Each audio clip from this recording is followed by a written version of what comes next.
The silence was wrong. War Master Throck stared at the screen showing the empty communications channel from Outpost Caro 7. 200 of his best warriors stationed there and now nothing. No distress call. No battle reports. Just dead air. Send a reconnaissance team, he ordered, his forearms crossing over his armored chest. The Velkar Empire had never lost an entire outpost without any warning. It was impossible.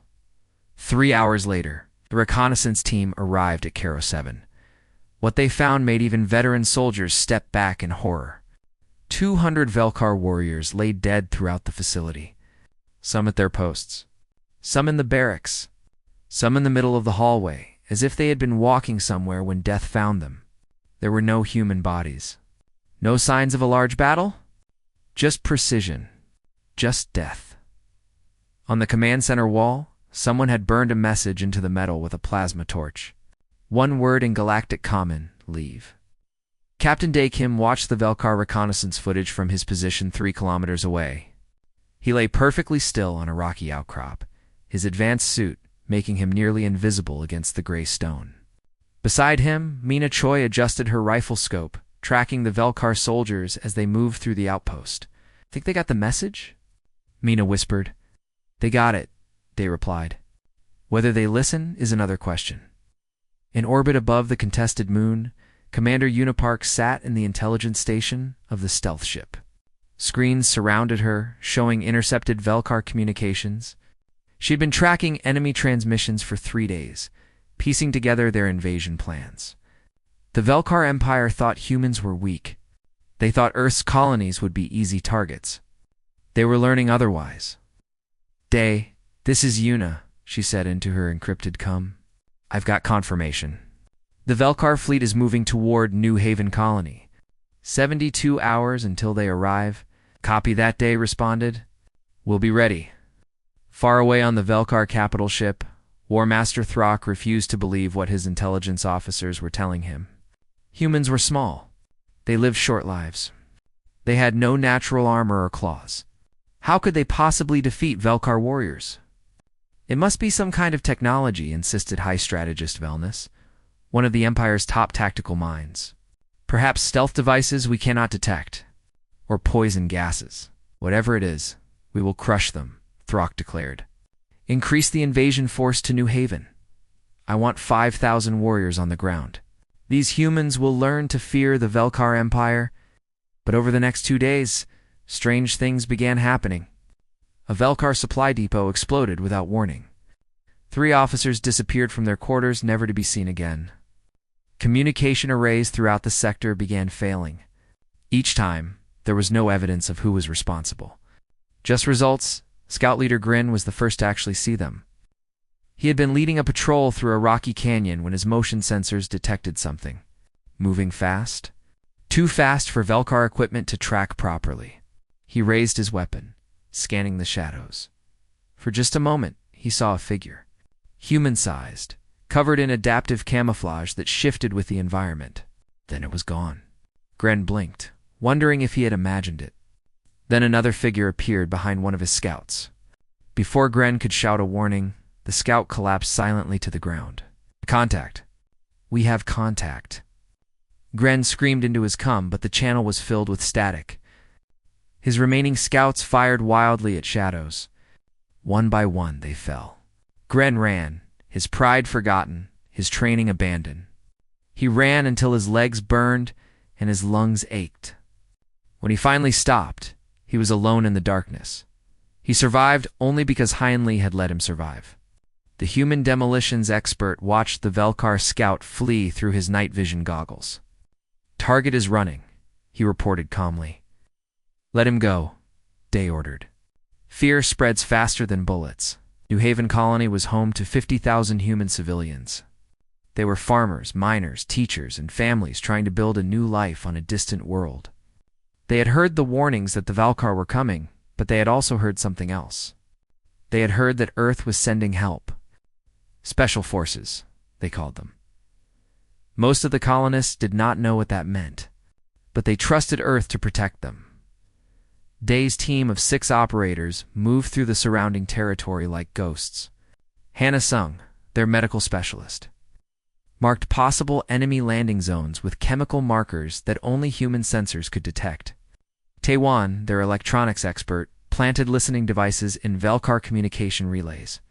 They were always moving, always watching, always 3 steps ahead. When the Velcar fleet arrived at New Haven, War Master Throck was confident. He stood on the bridge of his flagship, looking down at the human colony on the planet below. "Begin the assault," he commanded. "Show these creatures the price of defying the Empire."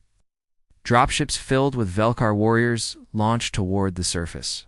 Throck watched on the tactical display as they descended. Everything was proceeding perfectly. Then the first dropship exploded. Then the second. Then the third.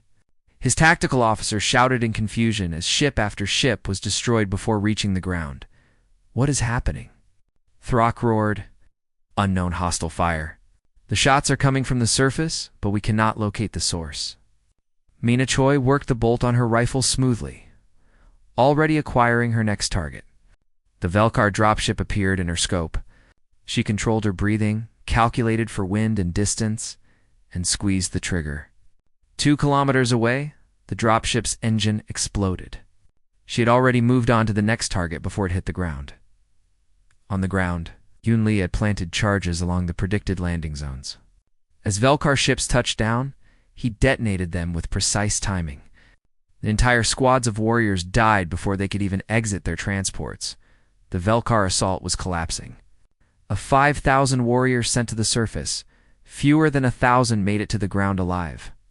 Those who survived found themselves in a nightmare. Explosions came from nowhere. Snipers they could not see picked off officers and heavy weapons operators. Every time they tried to advance, they walked into ambushes that seemed to anticipate their every move. By nightfall, War Master Throck ordered a retreat. It was humiliating, unthinkable, but he had no choice. Whatever these humans were, they were not the weak prey species he had expected. That night, as Throck sat in his private quarters trying to understand what had gone wrong, his personal console activated. Security footage appeared on the screen. It showed his own quarters, his own bed, and standing in the shadows behind where he had been sleeping just hours before, barely visible in the darkness, was a single human figure. The figure looked directly at the camera. Then the screen went black. Throck did not sleep that night. Neither did many Velcar commanders. Across their fleet, a new feeling was spreading. A feeling the proud Velcar Empire had not experienced in centuries. Fear. The Velcar War Council met in the throne room of Empress Kilroth. Dozens of the Empire's highest military leaders stood in formation, their armor gleaming under the harsh lights. But there was no pride in their postures today, only confusion and barely hidden fear. "Explain to me, Empress," Kilroth said slowly, her voice cold as ice, "how 6 humans defeated 5,000 of our warriors." War Master Throck stepped forward. "Your Majesty, these are not ordinary humans. They possess technology beyond what our intelligence predicted. Or perhaps they use forbidden powers. Dark sorcery, that enough." The Empress raised one clawed hand. "I do not believe in sorcery, War Master. I believe in facts. I believe in solutions. Inquisitor Mech, you have studied the humans. Tell me what we face." Inquisitor Mech was smaller than most Velcar, but his intelligence was legendary throughout the Empire. He had been assigned to study the human threat to understand what made them dangerous. "Your Majesty, the humans call them special forces. We captured some human civilians and questioned them. They spoke of these soldiers with great respect, even pride. But when we asked what made them special, the civilians could not explain. They simply said these soldiers were the best humanity had to offer." "Best at what?" demanded Throck. "At war, apparently," Mech replied. "The humans have been fighting among themselves for thousands of years. They have perfected the art of killing in ways we never needed to consider." The Empress leaned forward on her throne. "Then we will fight them with our best. Send our elite units. Show these humans that the Velcar Empire does not fear them." Colonel Jin Beek received the reports from Unipark with growing concern. The Velcar were not retreating. They were adapting. Day, you need to know that the enemy is bringing in their elite forces. Inquisitor Mech is leading the hunt for your team personally. Day's voice came back, calm and steady. Understood, Colonel. What are our orders? Make them understand that elite means nothing against special forces. Show them what you can do. What happened next would become known in Velkar history as the Night of Ghosts. Day's team, still only 6 operators, infiltrated a Velkar command ship in orbit. They used small stealth insertion pods designed to look like space debris. The pods attached to the ship's hull, and the team cut their way inside. Sub-Commander Norax was inspecting the lower decks when he heard the alarm. Intruders in Section 7. All warriors to defensive positions. He ran toward the breach, his weapon ready, his combat training taking over. He turned a corner and came face to face with Han Li. For a moment, they stared at each other. Norax was bigger, stronger, covered in armor that could withstand plasma fire. Hyun was smaller, wearing only light tactical gear. It should have been an easy fight. It was over in 4 seconds. Hyun moved with speed that should not have been possible. He dodged Norax's first strike, deflected the second. At his third move, put Norax on the ground with a combat knife at his throat. "Stay down and you live," Hyun said in perfect Velkar language. Then he was gone, moving to his next objective. Norax lay there, breathing hard, trying to understand what had just happened. He had trained his entire life for combat. He was considered one of the best warriors in his unit, and a human half his size had defeated him in seconds. Meanwhile, Mina Choi was proving that distance meant nothing to human snipers. From a position on a nearby moon, she tracked 3 Velkar gunships that were attempting to intercept the team's escape route. Her rifle was specially designed for space combat, accounting for gravity variations and atmospheric differences. The Velkar had calculated that a shot from her position was mathematically impossible. She made all 3 shots. 3 gunships destroyed, 3 kilometers away in the vacuum of space. When Velkar analysts reviewed the footage later, they simply could not believe it. Hannah Sung demonstrated human knowledge of chemistry during an assault on a Velkar ground position. She had developed a chemical agent that specifically targeted Velkar biology. It was not lethal, but it caused complete temporary paralysis. 1 canister deployed properly could incapacitate an entire battalion. The Velkar soldiers called it demon gas. They did not understand how humans could create something so precise, so effective. They just knew that when the mist came, they fell. Taewon turned the Velkar's own technology against them. He hacked into their communication networks, fed them false information, turned their sensors blind. From his position in the field, he controlled the entire battlefield's electronic environment. The Velkar found themselves fighting blind, while the humans saw everything. The term began spreading through Velkar ranks. Night ghosts. Shadow demons. The soldiers whispered these names in their barracks, trying to make sense of an enemy that did not fight the way war was supposed to be fought. Inquisitor Mech studied every encounter, analyzed every report. He was beginning to understand. These humans did not care about honor. They did not care about fair combat. They cared only about winning. Every advantage, no matter how small, they exploited ruthlessly. He set a trap. Using captured human equipment and careful analysis of their movement patterns, Mech predicted where Day's team would strike next. An abandoned mining facility that overlooked a Velkar supply route. It was the perfect position for an ambush.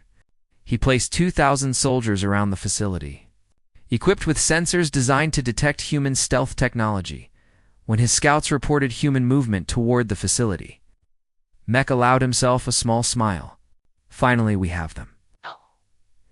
Day stood on a ridge overlooking the mining facility. Through his enhanced optics, he could see the Velkar positions. Hundreds of soldiers, carefully hidden, weapons ready. It was a good trap. Well planned. Well executed. They know we're coming, Mina observed. Of course they do, Day replied. Yuna, are you seeing this? From orbit, Yuna Park analyzed the tactical situation. I count approximately 2,000 hostiles. They have good coverage, good firing positions. They expect you to either avoid it or try to slip through. neither Day said. He opened a channel to his entire team. Listen up. We've been showing them that we can hide, that we can strike from shadows. Today, we show them something else. Today, we teach them what special forces really means. Hannah checked her medical kit. Tay verified his electronic warfare systems. Hyun loaded a fresh magazine. Mina found the perfect sniper position. They all knew what was coming, Colonel Day said, speaking to Jin Beek on the secure command channel. Request permission to engage superior enemy force in direct combat. There was a pause. Then Jin Beek's voice came back, and there was something like pride in it. Permission granted. Show them what happens when they corner a human. Day smiled. It was not a kind smile. Affirmative. All teams, we are walking into that trap, and then we are walking back out. Let's make sure they never set another one. The 6 humans moved toward the facility. They did not hide. They did not sneak. They walked forward, weapons ready, knowing exactly what waited for them. In his command center, Inquisitor Mech watched them come. He could not understand it. They knew it was a trap. Why were they walking into it? Then he understood, and his blood ran cold. They were not walking into his trap. They were accepting his challenge, and they were absolutely confident they would win. The trap closed like metal jaws. Inquisitor Mech gave the signal, and 2,000 Velkar warriors opened fire. The mining facility erupted with weapons fire, explosions lighting up the dark moon's surface. For 30 seconds, it was absolute chaos. Then the firing stopped, and the silence that followed was heavy with anticipation. Report, Mech demanded. No confirmed kills, sir. The humans entered the facility before we could hit them. As expected, send in assault teams. Seal all exits. They are trapped inside. What the Velkar did not understand was that humans had been fighting in urban environments for thousands of years. Buildings, tunnels, tight corridors, these were not obstacles to humans. They were weapons. Day's team split up the moment they entered the facility. Each operator knew their role without needing orders. Haeunli headed to the lower levels, where the old mining tunnels connected. Mina Choi found a position with good sightlines across multiple approach routes. Taiwan began setting up electronic countermeasures. Hannah Sung prepared the facility's old ventilation system for chemical deployment. The first, Velkar assault team entered through the main entrance. 20 warriors, heavily armed, moving in tight formation. They made it 15 meters inside before Day detonated the charges Hain had placed in the ceiling. The tunnel collapsed. Cutting them off from their reinforcements and burying half the team, the survivors tried to fall back, but Mina was waiting. From her position 3 levels up, she had perfect angles on the entrance. Her rifle spoke once, twice, 3 times. 3 Velkar commanders dropped.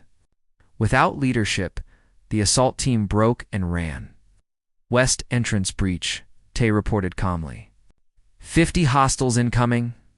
Hannah, deploy package 3, Day ordered. Hannah activated the ventilation system. The chemical agent she had loaded into it was her own design. It would not kill the Velkar, but it would make them wish they were dead. Severe nausea, disorientation, temporary blindness. The 50 warriors entering the west side walked into a cloud of the stuff. Within seconds, they were on their knees, retching. But the Velkar kept coming. More assault teams, more weapons, more soldiers. They had numbers. They had firepower. Surely, that would be enough. It was not. Hyunli turned the old mining tunnels into a maze of death. He knew every collapse point, every weak support beam, every place where the rock could be used as a weapon. Velkar teams would chase him into the tunnels, and the tunnels would swallow them. Explosive charges brought down walls at precise moments. Entire sections flooded with toxic gas from the old mining operations. Hien was not fighting them. He was using the environment to do it for him. 6 hours into the battle, Wu Nam took a plasma bolt to the shoulder. The newest member of the team, he had been holding a choke point when a Velkar heavy weapons team got lucky. The blast knocked him down. His armor smoking Sora Kong, the team's combat medic, was there in seconds. How bad? She asked, already treating the wound. I can still shoot, Wu replied through gritted teeth. That is not what I asked. Then that is my answer. Sora worked quickly, her medical training showing in every precise movement. The wound was serious but not fatal. She stabilized it, injected pain medication, and sealed the armor breach. You can fight, but stay in defensive positions. No more heroics. Wu nodded, picked up his weapon with his good arm, and returned to his position. The Valkyr would learn that even wounded humans were dangerous. Outside the facility, Inquisitor Mech was receiving reports that made no sense. 6 humans were holding off 2,000 warriors. His casualties were climbing into the hundreds. Every assault team he sent in either died or retreated in disarray. Send in the Crimson Talon, he finally ordered. The Crimson Talon Battalion was legendary in the Valkyr Empire. Elite warriors who had never been defeated in 300 years of service, 50 of the best soldiers the Empire could produce. If anyone could kill these demon humans, it would be them. General Krask led the Crimson Talon personally. He was old by Valkyr standards, his armor bearing the scars of 100 battles. He had been brought out of retirement specifically for this mission. As he prepared his warriors for the assault, he reviewed the human data files one more time. What he saw troubled him deeply. Human history was nothing but war. War against each other, war against their environment, war against anything that stood in their way. They had developed weapons of incredible destruction, then banned them because they were too effective. They had fought wars so terrible that entire generations were traumatized. And through it all, they had learned, adapted, improved. General, we are ready, his second-in-command reported. Krask closed the files. Remember, these are not ordinary opponents. They do not fight for honor. They fight to win. Do not expect them to follow any rules of combat. The Crimson Talon entered the facility using multiple entry points simultaneously. They were coordinated, experienced, and lethal. For the first time in the battle, Day's team was truly pressed. The Valkyr elites moved with skill that matched human training. They did not panic. They adapted to the traps. They covered each other properly. These are better, Mina commented, watching them advance through her scope. Much better, Day agreed. Which means we stop playing fair. He activated a signal. Outside the facility, Lieutenant Neri Han received it aboard her stealth gunship.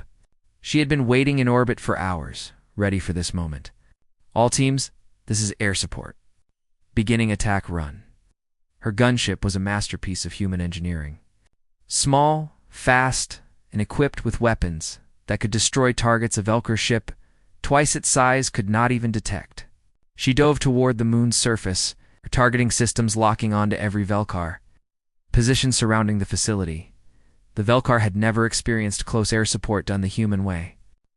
Nari's gun spoke, and Valkyr emplacements exploded. She moved too fast for their anti-air systems to track. By the time they realized she was there, half their positions were gone. Inside the facility, the Crimson Talon pushed forward despite the chaos outside. They were committed now. They would either complete their mission or die trying. General Krask found Day in what had once been the facility's control room. The two warriors faced each other across the empty space. Krask raised his weapon, but did not fire immediately. "You are the leader?" he asked. "I am," Day replied. "Then we shall settle this with honor. Single combat between commanders." Day tilted his head slightly. Then he shot Krask in the leg. The old general went down, shocked. "What? What are you doing?" "I challenged you to honorable. I do not care about your honor," Day interrupted, his weapon still trained on Krask. "I care about completing my mission. I care about protecting my team. I care about winning." He moved forward, keeping his angles clear, always aware of possible threats. "You wanted a fair fight? There is no such thing. There is only the fight you win and the fight you lose." Krask tried to raise his weapon, but Heian Li appeared from the shadows and kicked it away. Mina's laser sight appeared on Krask's chest from somewhere above. Tay had jammed his communication system, so he could not call for help. "Your warriors are elite," Day acknowledged. "The best your empire has. But we have been fighting wars since before your species discovered fire. We have refined the art of killing for 10,000 years, not against lesser enemies, against each other. Against opponents just as smart, just as adaptable, just as ruthless as we are. He looked down at the defeated general. You fight for glory. We fight to eliminate threats. You see battle as a test of honor. We see it as a problem that needs solving. And we solve problems very, very well. The battle ended 2 hours later. The Crimson Talon Battalion was annihilated. Of the 2,000 Velkar soldiers who had surrounded the facility, fewer than 400 survived. Day's team had one serious casualty and multiple minor wounds, as Krask was evacuated by his surviving soldiers. He looked back at the facility one last time. The 6 humans stood on the ridge above it, silhouetted against the moon's pale sun. They had turned his perfect trap into a graveyard for Velkar pride. Why? He asked the medic, treating his leg. Why did they fight without honor? The medic had no answer. But across the Velkar Empire, on every ship and every base, soldiers were beginning to ask the same question. And they were beginning to fear the answer. These were not demons or ghosts. They were simply humans doing what humans had learned to do better than any species in the galaxy. They were winning. 3 months had passed since the battle at the mining facility. In that time, the war had changed completely. The Velkar Empire was learning a terrible truth. Day's team was not alone. They were not even unique. Admiral Rin Cho stood on the bridge of the UDC stealth carrier Phantom. Watching the tactical display, 17 green dots appeared on the screen, each representing a Special Forces team operating deep in Velkar territory. 17 teams of 6 operators each. 102 humans holding an entire empire hostage. All teams report ready, her tactical officer announced. Good, Rin replied. Begin Operation Shadowfall. On 17 different worlds, Special Forces teams began their assaults simultaneously. It was coordinated chaos on a scale the Velkar had never imagined possible. Team Shadow 2, led by Sung Huang, hit a major Velkar command center on the industrial planet Rakiz. They infiltrated during a shift change, moved through the facility like smoke, and destroyed the entire planetary defense network in 40 minutes. No alarms, no witnesses. Just sudden, complete darkness as every military installation on the planet went offline. Team Ghost 5 targeted fuel depots along the Empire's main supply routes. Without fuel, the Velkar fleet could not move. Without movement, they could not fight. The depots exploded in sequence, each team timing their strikes to create maximum confusion. Team Reaper 7 focused on communications. Taiwan had developed the hacking protocols they used, and they were devastatingly effective. Velkar commanders across 3 sectors suddenly found themselves unable to communicate with each other, unable to coordinate, unable to even know what was happening. Back on Earth, Jayamoon sat in the Intelligence Coordination Center, managing the flow of information between all 17 teams. Screens surrounded her, each showing different operations in progress. She was the one who saw the whole picture, who ensured every team knew what the others were doing. Shadow 2, be advised. Velkar reinforcements are moving toward your position from the north, she reported calmly. Copy that, Sang Huang replied. We will be gone before they arrive. And they were. That was the terrifying thing about Special Forces operations.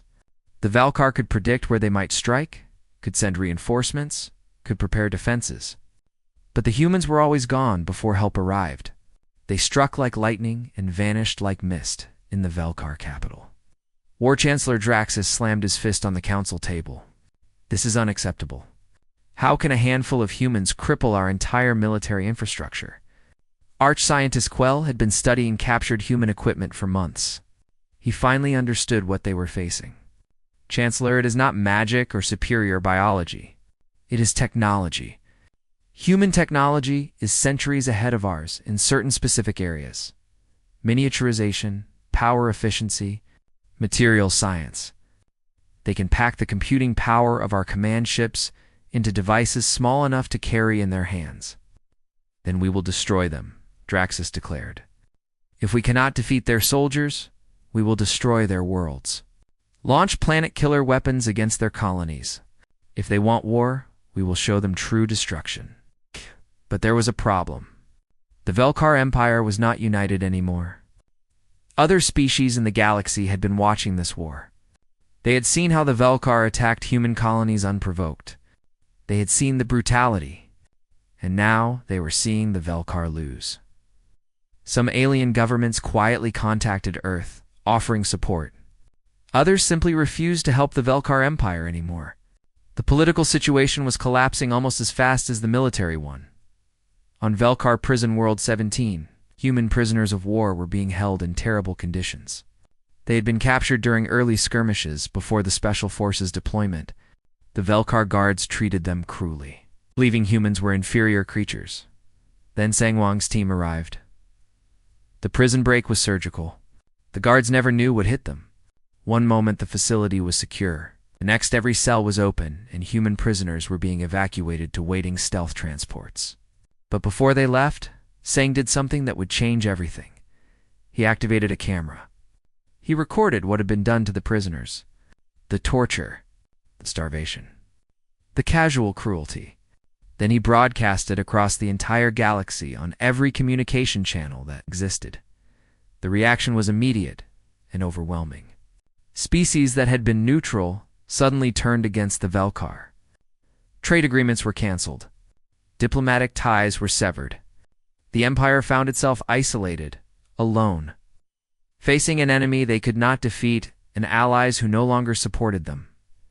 Scout leader Gren had been watching this slow collapse for months. He had survived his encounter with the human demons at the beginning of the war. Since then, he had studied them, learned about them, tried to understand them, and he had come to a conclusion. The Velkar Empire could not win this war. He defected. When he arrived at human lines, hands raised in surrender, he expected to be shot or imprisoned. Instead, he was taken to Admiral Rincho. She listened to his offer of information about Empress Kilrath's location. She asked him why he was betraying his own empire. "Because I have seen the future," Gren replied simply. "And in that future, the Velkar Empire is dust. I would rather help end this war than die in it." The information he provided was invaluable. The Empress's flagship, the Eternal Glory, was stationed in the Vexus system. It was the most heavily defended location in the Empire. Thousands of soldiers, hundreds of ships, every security measure the Velkar could devise. "We need to get a team aboard that ship," Colonel Jinbeek said during the mission briefing. "We need to end this war at its source." Dae Kim's team had been resting and resupplying on the Phantom for 2 weeks. They were ready. "What are the orders, Colonel?" "Infiltrate the Empress's flagship. Capture her if possible." "If not possible?" Jinbeek paused. "End the war by any means necessary." It was the kind of mission that should have been impossible. The kind that military planners would normally reject as suicide. But Dae just nodded. "Understood." "When do we leave?" "Immediately. Rin will get you as close as she can. After that, you are on your own." The Phantom was designed for exactly this kind of operation. It could slip past Velkar sensors like it did not exist. Admiral Rin Cho had performed this dance before, getting Special Forces teams into impossible locations. Approaching Vex's system, her navigator reported, "Velkar defense network is active. Estimating 400 ships in the immediate area." 400, Rin murmured. "They really do not want visitors." She guided the Phantom through the defensive perimeter using a combination of stealth technology and careful maneuvering. Every sensor told the Velkar there was nothing there. Just empty space. Just natural radiation. Nothing to worry about. They were wrong. Dae stood in the deployment bay, checking his equipment one final time. His team was ready. Mina had her rifle. Hyun had enough explosives to level a city block. Hannah had medical supplies and chemical weapons. Tae had electronic warfare gear. Wu and Sora completed the team, each a master of their craft. "You know, this might be a one-way trip," Rin said over the comm. "Every mission might be a one-way trip," Dae replied. "That is why we make sure we complete the objective first." Phantom got them within insertion range of the Eternal Glory. Dae's team loaded into a stealth. pod designed to look like space debris. It was cramped, uncomfortable, and completely undetectable. "Good luck," Rin said. "Luck is for people who do not plan properly," Day responded. Then the pod launched, tumbling through space toward the massive Velkar flagship inside the Eternal Glory. Empress Kilroth reviewed reports of the deteriorating military situation.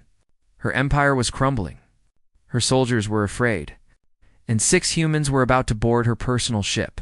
She did not know that yet, but she would very soon. The stealth pod attached to the hull with a magnetic clamp.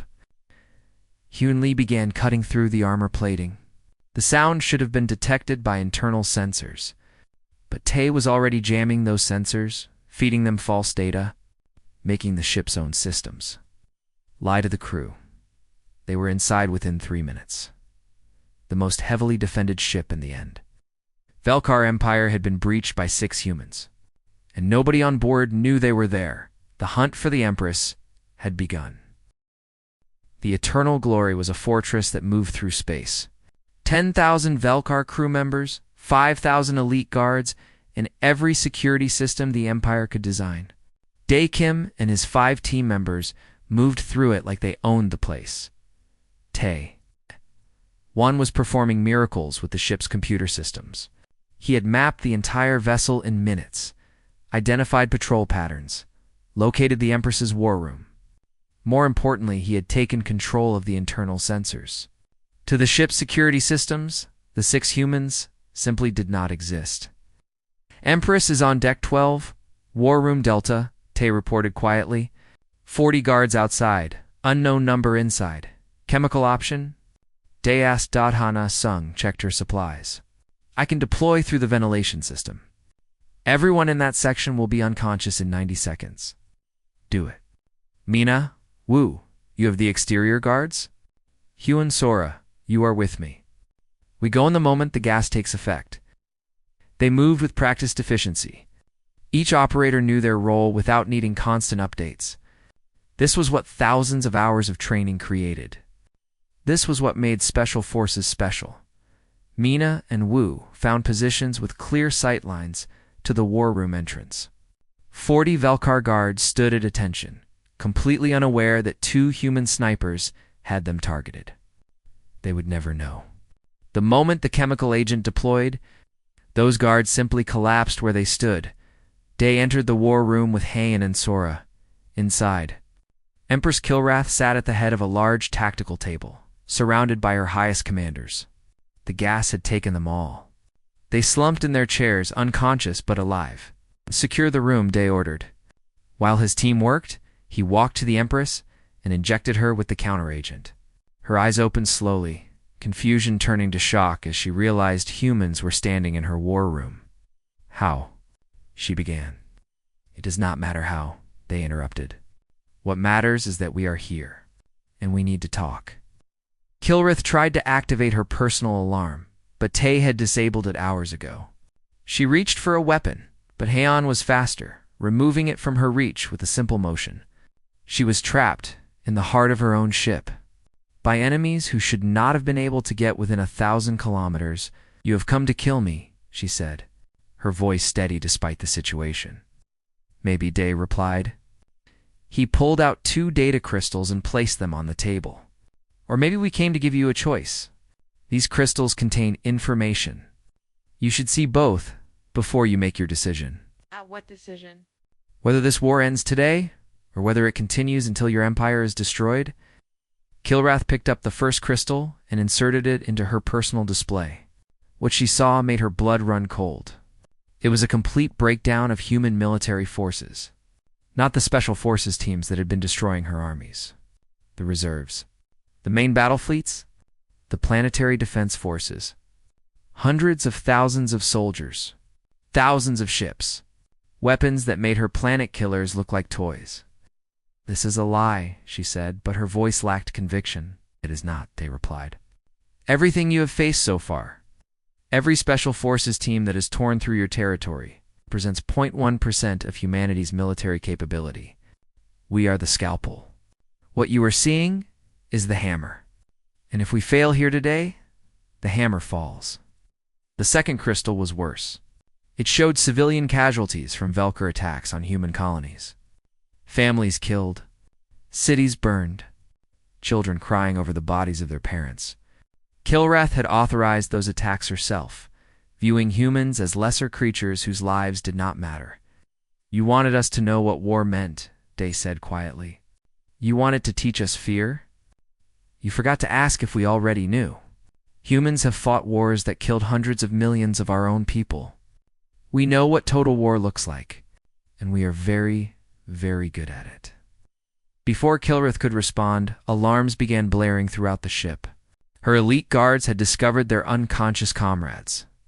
"Reinforcements were coming. Your personal guard is awakening," Day noted calmly. 300 elite warriors, specifically bred and trained to protect you. They will be here in approximately 4 minutes. "Then you've failed," Kilrath said with renewed confidence.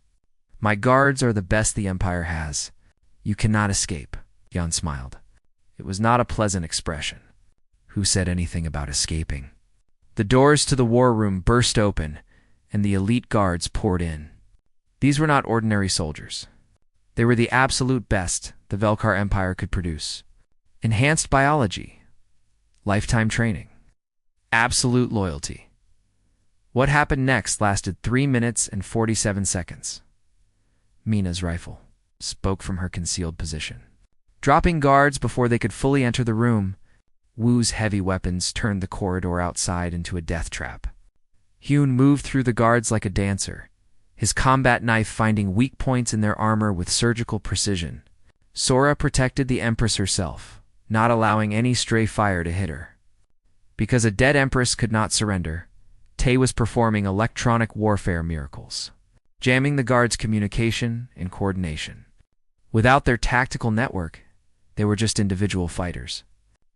And individual fighters, no matter how skilled, could not stand against special forces operators working as a team. When the last guard fell, Day stood over Kilrath again. The Empress looked at the bodies of her finest warriors scattered across the floor. 6 humans. 300 elite guards. The humans had not even suffered serious injuries.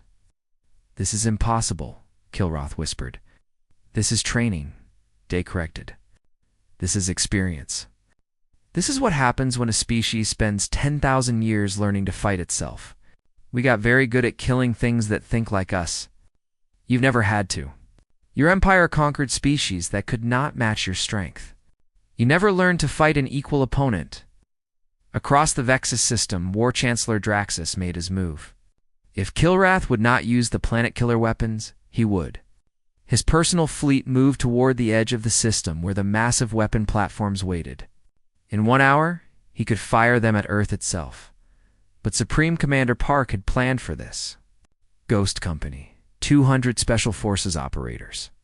The largest concentration of human special warfare soldiers ever assembled, had been waiting in stealth ships near those exact platforms when Draxus's fleet arrived. Ghost Company was already there. Already moving. Already inside the platforms, the battle was not even fair. Ghost Company operators had trained for this exact scenario. Boarding actions against fortified positions. The Velkar defenders never had a chance. In 37 minutes. Every planet-killer weapon in the system was under human control. Draxus received the report in disbelief. "How many humans?" "Approximately 200, Chancellor." "And how many of our soldiers were defending those platforms?" 15,000, sir." The silence that followed was heavy with implications. 15,000 Velkar soldiers, 200 humans. The humans had won with 0 casualties. Back on the Eternal Glory Day, activated a communication channel.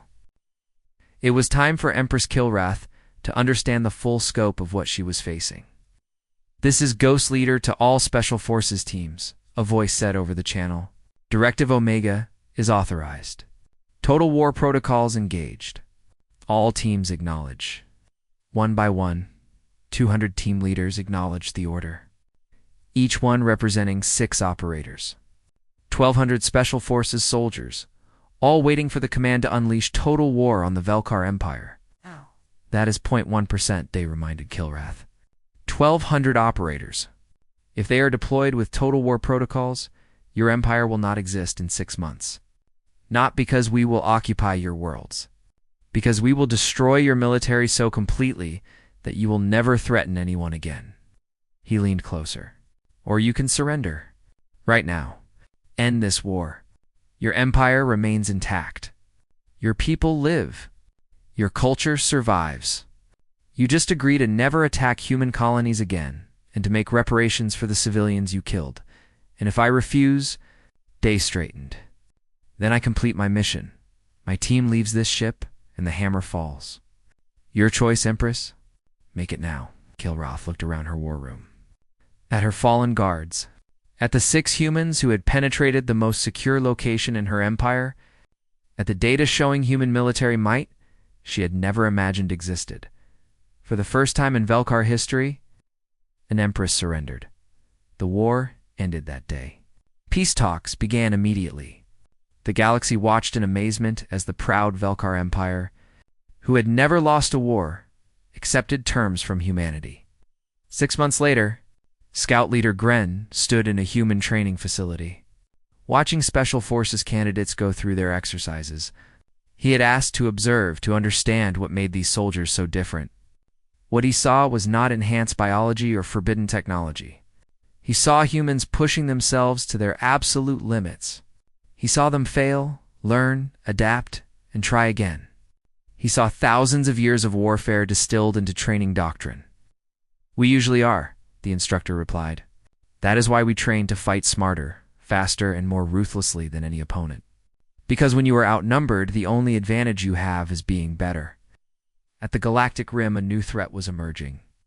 Reports came in of attacks by an unknown species. Brutal, efficient, terrifying. The galaxy's combined military forces were struggling to understand this new enemy. Then the Velkar Empire did something unprecedented. They requested human military assistance.